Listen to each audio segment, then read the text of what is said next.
Yung nakakasa ulo nito. Sige ate.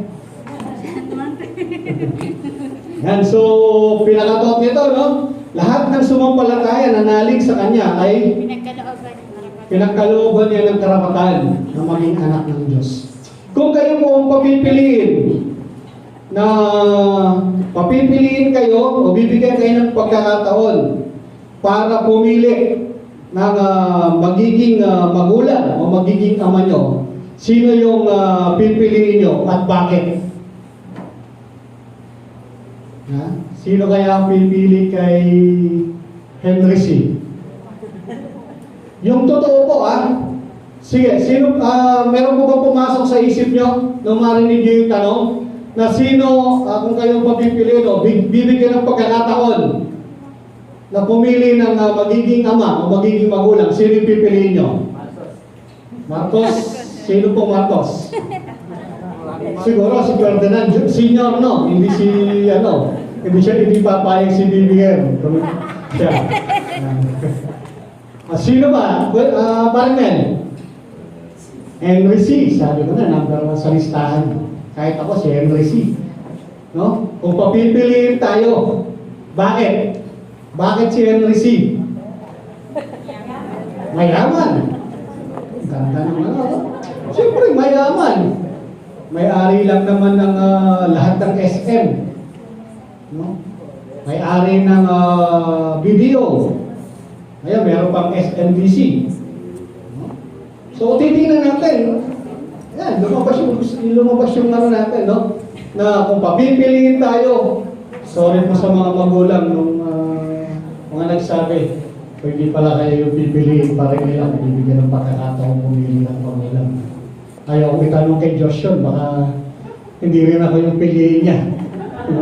So, pero, ano lang po naman to, sabi nga, bibigyan tayong pribilehyo. Pero naniniwala ko tiyan, pipiliin natin yung alam natin na popular, yun, mayaman, yung kilala, marami yung pipiliin natin. Kasi gusto natin na maging doon din tayo, yung ma-inline tayo sa ganong katayuan. Maging mayaman din tayo. No? Pero sabi ng salita ng Panginoon, sa John 1:12, subalit ang lahat ng tumanggap sa Kanya na sumasampalataya sa Kanyang pangalan ay Kanyang pinagkalooban sila ng karapatan na maging mga anak ng Diyos. Meron, mga kapatid, kung kayo tatanungin, meron pa bang higit doon sa binigay na karapatan sa atin ng Diyos na maging anak niya? Sa umagang ito, ang ating pong mensahe, nilagyan ko po ng tema na gaano kahalaga sa iyo ang pagiging anak ng Diyos? Gaano kahalaga sa iyo ang pagiging anak ng Diyos? Sabi kanina ni Kuya Mel, parang ngayon, minsan, ang Panginoon, binigay niya yung buhay niya, or minsan may pagpapalit natin sa ibang bagay. No? Sa umagang ito, ang ating pong mensahe ay napakagandang pagbulay-bulayin natin. Although, familiar tayo sa talatang ito. No? Pero, ang tanong, gaano ba kahalaga sa iyo ang pagiging anak ng Diyos? Gaano ba pinapahalagaan ito? Kaya, tinanong ko kayo, kung bibigyan kayong pribileyo na kung sino papipiliin kayo. Sabi niyo, Henry C., mayaman. Meron ba bang higit sa ama natin ng yaman, ng pagiging popular? Kung titingnan natin. Ano yung description sa langit? Ano ang alikabok doon? Pinaka-alikabok. Di ba ginto? No? Sino kaya mas mayaman? Si Henry C. o ang Panginoon? Panginoon. No? At napakalaking pribileyo na pinagkaloob sa atin nung tayo'y sumampalataya sa ating Panginoong Hesus, yung binigyan tayo ng karapatan na maging anak ng Diyos. Yung pribileyo na ito, karapatan na ito, binigay sa atin ng Panginoon na maging anak ng Diyos. At kaya yung tanong, o yung pinaka-topic natin, gaano kahalaga o paano mo pinapahalagan sa buhay mo ang pagiging anak ng Diyos sa iyo. Gusto kong tumayan po natin yung kwento, istorya ng dalawang magkapatid sa lumang tipan. Kilala niyo po ba si Esau? Hindi po yung nakikita sa bangketa. At si Jacob. Kilala niya, familiar kayo sa dalawang magkapatid na ito. Si Esau at si Jacob. Buksan po natin ang ating mga Biblia sa Genesis chapter 25. Tingnan po natin ang verse 27 hanggang 34. Dito po makikita natin kung paano pagpapahalaga sa buhay natin. Sabi dito sa verse 27 ng Genesis chapter 25, nang lumaki ang mga bata, si Esau ay naging sanay sa pangangaso, isang lalaki sa parang. Samantalang si Jacob ay lalaking tahimik na naninirahan sa mga tolda. Minahal ni Isaac si Esau sapagkat siya'y kumakain ng mula sa kanyang pangangaso. At minahal naman ni Rebecca si Jacob. Minsan, nagluto si Jacob ng nilaga. Dumating si Esau mula sa parang at siya'y gutom na gutom. Sinabi ni Esau kay Jacob, pakainin mo naman ako nitong mapulang nilaga sapagkat ako'y gutom na gutom. Dahil dito'y tinawag ang kanyang pangalan na Edom. Sinabi ni Jacob, ipagbili mo muna sa akin ngayon ang iyong pagkapanganay. Sinabi ni Esau, ako'y malapit ng mamatay. Ano ang pakinabang ko sa pagkapanganay? Sinabi ni Jacob, isumpa mo muna sa akin. At sumumpa siya sa kanya at kanyang ipinagbili ang kanyang pagkapanganay. Kay Jacob. 34. At binigyan ni Jacob si Esau ng tinapay at nilaga na lintehas. Siya'y kumain, uminom, tumayo at umalis. Ganyan hinamak ni Esau ang kanyang pagkapanganay. Alam nyo, konting background, napakahalaga po sa mga Israelita yung kanilang birthright, yung kanilang pagkapanganay. Kasi halos lahat ng karapatan ay nasa kanila. Di ba nung unang panahon, hindi ako nagkakamali, or siguro sa mga nakakatanda.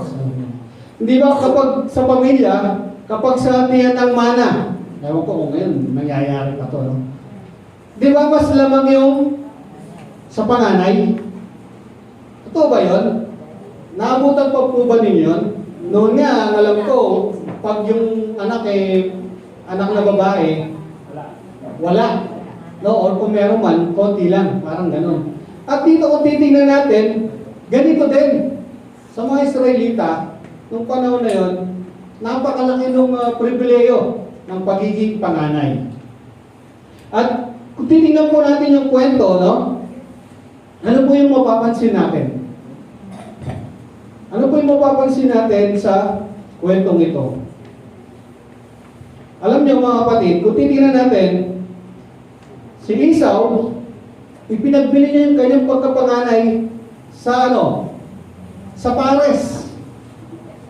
Puso na siguro ng pares. Di ba? Ano kulay yung pares? Di ba? Mapula din. No? Pero hindi pala kanin yung, or noodles yung kapares niya nun. No? Tinapay. Alam niyo mga kapatid, kung titingnan natin dito, sabi, yung 31, pumayag siya na ipagbili. Medyo titingnan natin, tusod, matalino itong siya ko. Kung titingnan mo natin, no? Sige, bibigyan kita, pero pabili mo muna sa akin yung pagiging panganay. Bakit? Ano ba yung kahalagaan ng pagiging panganay? No? Sabi nga natin, napakahalaga sa mga Israelita nito. Dahil yung basbas o yung mana ay higit na mas malaki, higit yung pribileyo na meron. At alam niyo kung titignan natin, ano yung sabi ni Esau? Ako'y malapit ng mamatay. Ano ang pakinabang ko sa pagkapanganay? Mga kapatid, sino dito yung nakaranas ng hindi kumain ng isang oras? Nag-skip ng isang meal? Meron na, no? na hindi kumain? O isang araw na hindi kumain? Sino yung nakaranas na dito na isang araw o 3 beses na hindi kumain? Meron ba? Wala? Mainit na ako, bulamig ko eh. So, pero dito, titingnan natin, sabi niya, no? Ano yung sabi ni Esau? Ako'y malapit ng mamatay. Ano ang pakinabang ko sa pagkapanganay? Siguro naman, hindi isang linggo o hindi isang buwan na nangaso si Esau sa tampong ito. Pero ang sabi niya, no? Ako'y malapit ng mamatay. Ano yung pakinabang nung pagkapanganay ko kung mamamatay naman ako sa luto? Common sense mga kapatid, no? Kahit siguro abutin ka ng isang araw na hindi kumain, naniniwala ko hindi ka naman mamamatay. No? Manghihina ka, pwede. Pero hindi on the spot mamamatay ka. Meron dyan, mga nagda-diet, di ba? O kaya mga nagpa-fasting, mga ganyan. Pero hindi ka mamamatay. Pero sabi dito ni Esau, ano yung pakinabang ng pagkapanganay ko kung mamamatay ako? At sabi pa, no? Doon sa uli, hinamak ni Esau ang kanyang pagkapanganay. Hindi niya tinignan, hindi niya pinahalagaan yung pagiging panganay niya. Na napakaganda ng pribileyo, napakaganda no, nung naghihintay na kalagayan sa kanya. Alam niyo mga kapatid, sila ay mayaman. At sa pagkakataong yun, pwedeng magbuto si Esau sa kanyang mga alila, kanilang mga utusan, para ipagluto siya. Actually, hindi pa naman kaagad luto yung niluluto ni Jacob that time eh. Nang datnan siya ni Esau, naghintay pa rin siya. Kaya, pwede niya utusan yung kanyang mga alila na ipagluto siya. No? Pero dahil gusto niya mabilisan, hindi na niya pinahalagaan yung pagkapanganay niya. Sige. Ikaw na panganay. Ikaw na kuya. No? Pero alam niyo sa panahon natin ngayon, di ba? Sino yung mas special sa mga magulang? Bunso. No. Bunso. Baka ganun, ano yun.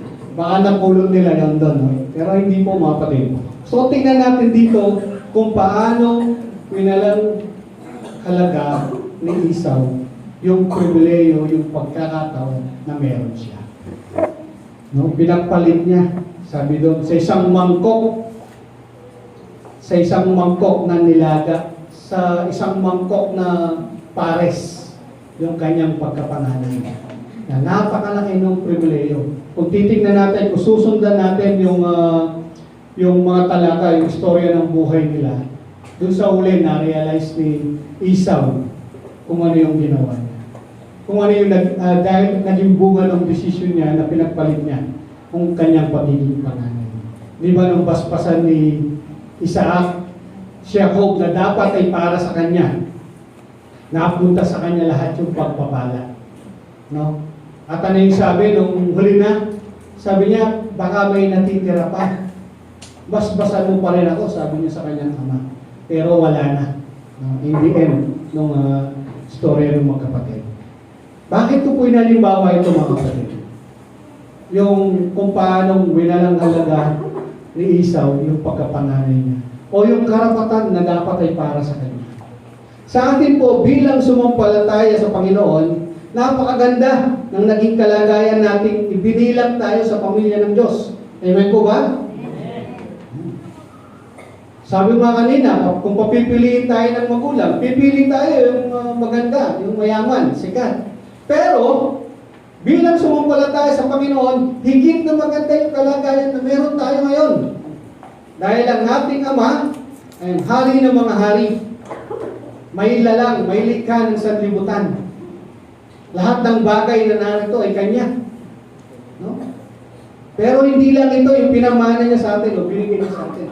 Yung sa pangwalang hanggan. Ito yung pinagkaloob na karapatan sa atin.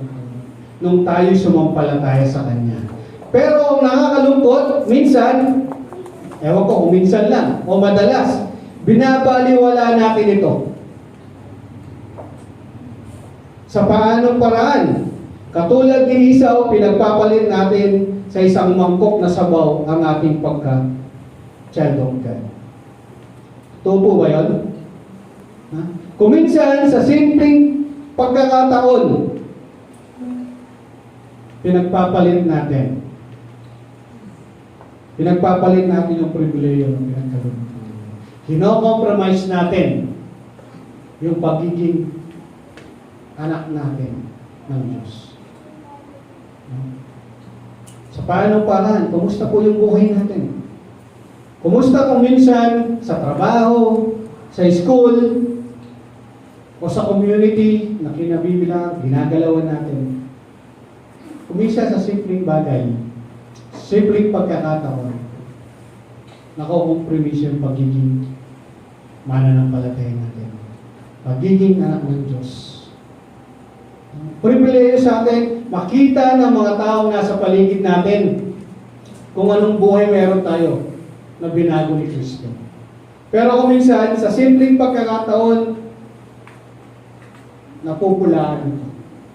Sa simpleng pagkakataon ay pagpapalit natin ito. Sa anong bagay? Sa anong paraan? Kung minsan, nagagawa natin ito, mga kapatid. Alam nyo, yung mangkok na sabaw ay naglalarawan ito na kung minsan sa buhay natin, mas pinipili natin yung mga bagay na panandalian. Katulad ng ginawa ni Esau, panandalian. No, yung pinili niya, yung gutom niya, hindi niya tinignan yung magiging epekto nito sa kanya. Siya, madalas sa atin, ganun tayo. Sa simple mga bagay, nakakalimutan natin yung pagiging mananampalataya natin. Dala-dala natin yung pangalan ng ating Panginoon. Di ba kung minsan kapag yung bata, mabait, o kaya makulit, ano yung tinatanong? O ano yung sinasabi ng mga tao? Kaninong anak ba yan? No? Ito ba yan? Narinig niyo ba yan? Kaninong anak yan? Bakit ang bait? O kaya kaninong anak yan? Bakit ang kulit? Di ba ganyan yan? Eh paano naman sa atin? Akala ko ba Kristiyano yan? Pero bakit ganyan siya? Alam nyo, sa simpleng pagkakataon ko minsan, sa trabaho, sabi na, nakakompromise yan. Ang kapag hindi tayo natutong mag-stand yan, pwede. Pwede sa pagkakataon na yun, mapupulaan tayo. Bilang anak ng Diyos, dapat makita sa atin yung kaibahan ng mga hindi mananampalataya. Alam nyo, minsan, sa simpleng nakakaya, sabihin nilang wala akong pakisama, sige, pagbibigyan ko na sila. Diba sa trabaho, kaya sa school, ganyan, napaka-KJ mo naman. Tara, sama ka sa amin, gimmick tayo. O kaya, kung may okasyon sa trabaho, isang shot lang. Lalo, halimbawa, yung boss mo yung may birthday. Sige na, isa lang. Papahiya mo kasi boss. Umisa sa ganung bagay mga kapatid, no? Hindi natin naiisip na sa ganung bagay na pinapakilala natin, tayo anak ng Diyos, tayo sa mananampalataya. Pero, nako-compromise. Eh, nakakaya kasi kung papahiya mo. Nahiya ka, ipapahiya mo, pero hindi ka nahiya sa Lord. Pero dapat matuto tayong manindigan. Hindi naman habang buhay, kukutsarin ka nun. Kung di mo siya pinagbigyan. Panandela lang, pagkatapos nun, wala na. Pag natuto tayo umindi, hindi na tayo bubalik. Alam niyo mga kapatid, sa Panginoon ng Kapuyan, hindi ko tinatas. 25 years na ako sa trabaho. Kaya na balang magano doon. Sabi kanina ni Paring Mel, matanda ako sa kanyang dalawang buwan. So, 20 years old pa lang ako, nagtatrabaho na ako. No? Alam niyo, sa una, napakahirap. Kapag sa trabaho, kasama mo hindi mananampalataya, Kasama yun na aalungin ka. Dahil puro kayo lalaki, minsan, tara, inuman tayo, labas tayo. Napakahirap nun. Napakahirap kung minsan tumanggi. Pero dahil nagpapakilala ka bilang sambahananampalataya, dapat panindigan ka. Ako, salamat sa Panginoon. Nung una, napakahirap. Isa lang. Lalo na kung halimbawa yung boss mo yung, pahiya mo ba si boss? Isa lang naman. Pero alam niyo mga kapatid, kapag natuto kang manindigan na hindi po, salamat, hindi po ako umiinom. Isa po akong mananampalataya, pinapakilala mo ito. Sa isa, sa dalawa, tatlong pagkakataon, sa pang-apat, hindi ka nila pipilitin. Kasi nakita nila na sa una, sa panglawa, pangatlo, tumanggi ka, nanindigan ka, tinanggihan mo yun. Although, sa tingin ng iba, sa tingin ng tao, nakakahiya, pero mas nakakahiya kung ipapahiya mo yun. Sandali lang yun, di ka naman mamamatay sa pagtanggi mo eh. Pero mga kapatid, yung magiging bunga nito, sige, nakakahiya kasi, pagbibigyan ko na. Bilang isang mananampalataya, paano mo siya share-sharean? Paano mo sasabihin kapatid, masama ay, Brad, masama yan. Eh nung una, nakita na sa'yo. Mahirap na. Kasi, maging ikaw, matatakot ka.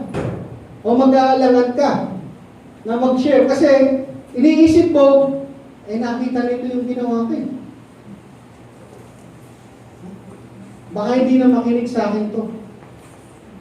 Pero kung sa umpisa pa lang, may pakilala natin, may pakita natin na tayo yung mananampalataya, tayo anak ng Diyos, hindi po tayo mahirapan.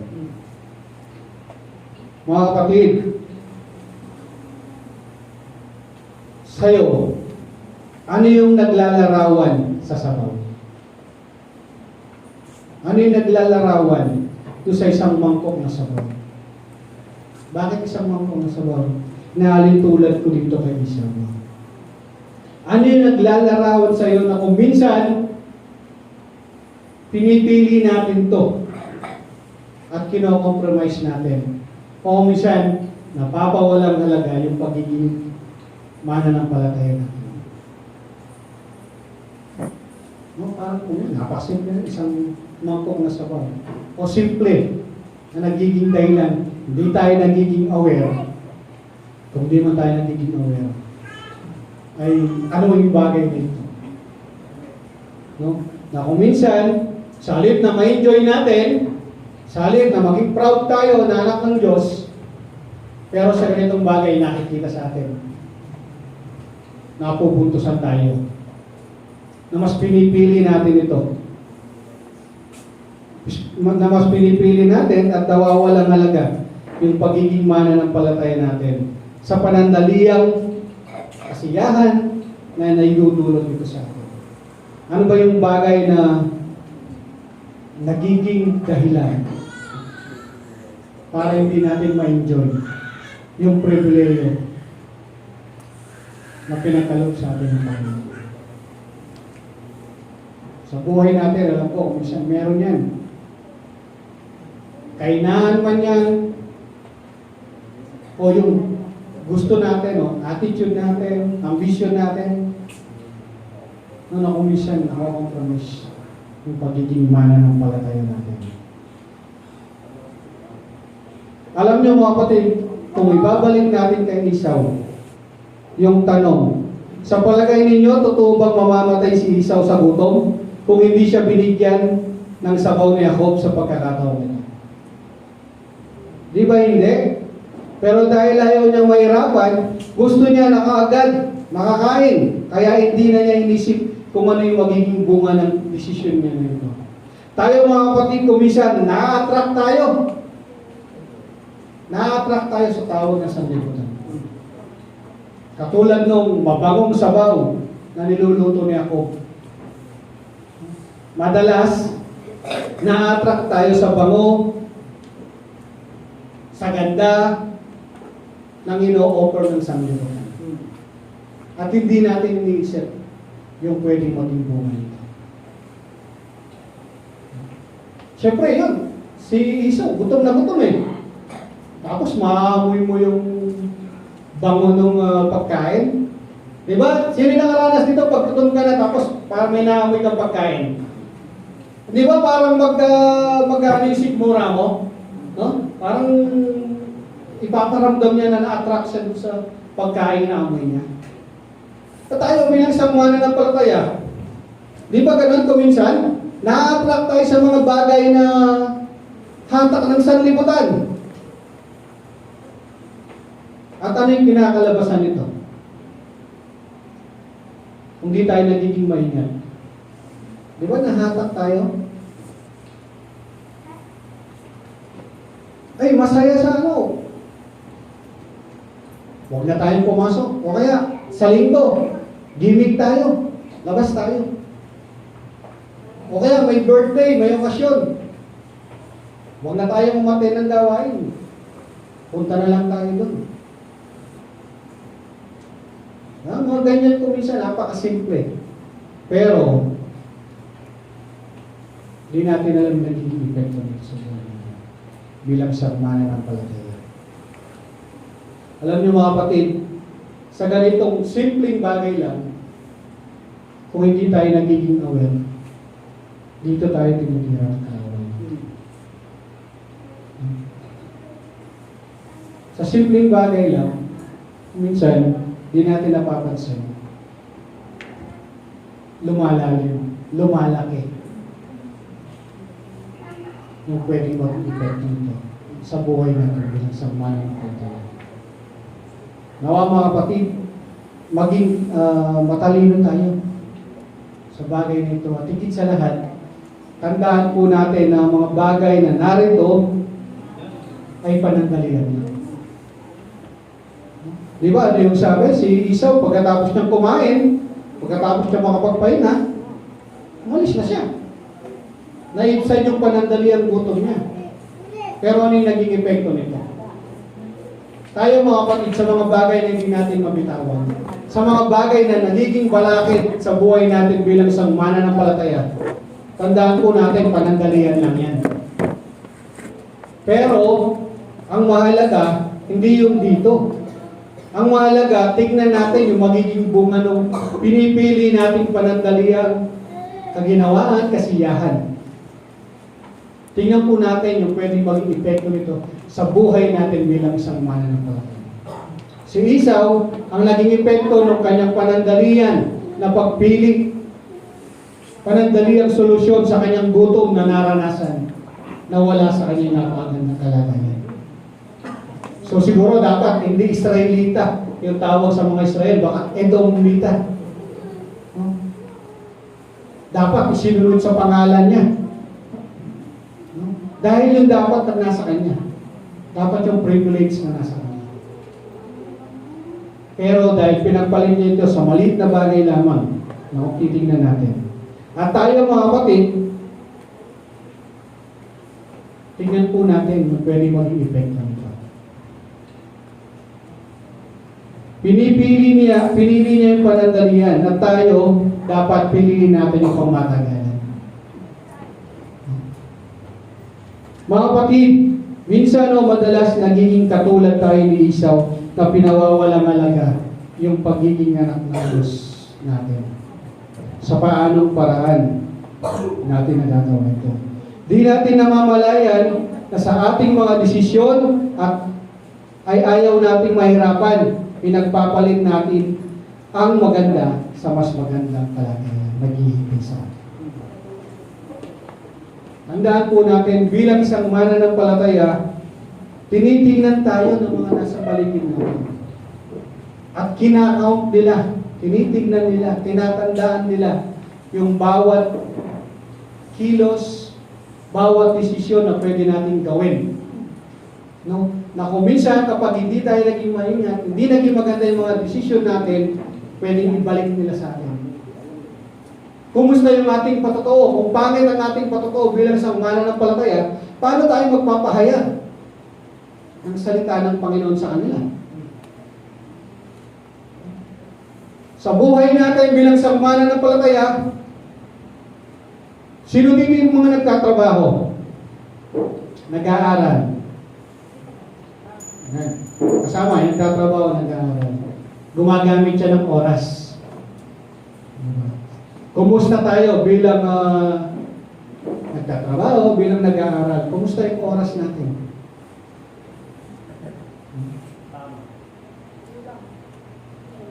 Sino dito yung gusto lagi late sa trabaho? Wala, ano? Bakit? Kasi sa performance, o kaya bawas sweldo. Pwede kang pumasok ng maaga, pero hindi ka pwedeng pumasok ng late. No? Walang count yung ano eh. Pwede kang umuwi ng late, pero hindi ka pwedeng pumasok ng late. No? Eh, late ako ng 30 minutes. Uwi ako ng, magpapalate ako ng uwi ng 30 minutes. Hindi po counted yun. Diba? Pero, titignan natin, hindi lang doon. Ayaw natin magpalate sa trabaho, sa school. No? Gusto natin, maganda yung record natin. Lalo na kapag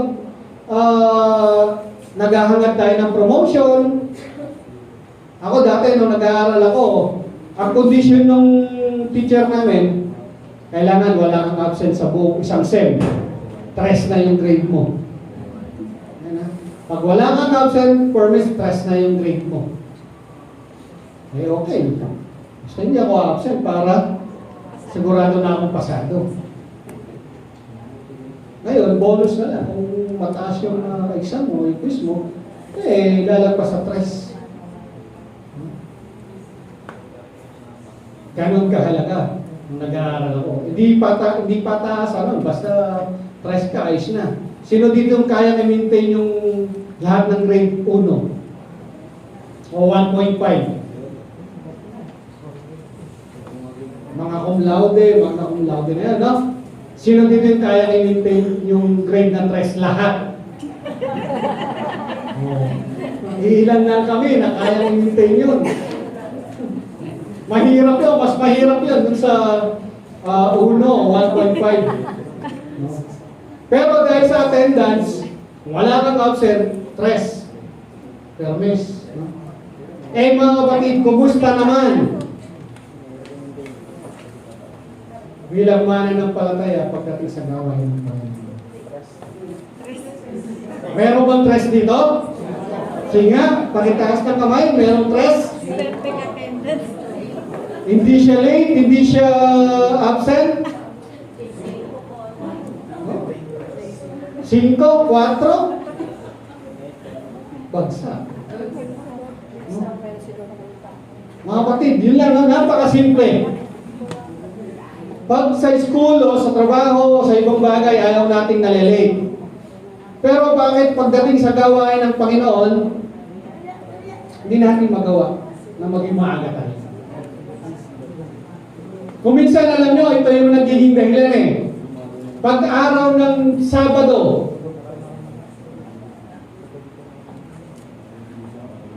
Sabado ng gabi, maraming magandang panoorin, maraming nagiging abalang gawain, o kaya maraming chismisan, gaming, no? Lumalabas, kakapit, no? Hanggang anong oras, and then pagdating ng linggo, hirap na hirap bumangon, kuya, no? Napakasimple lang yung naging reason. Alam mong Sunday, alam mo yung oras ng gawain, hindi mo pinapansin. Okay na, natin naman ang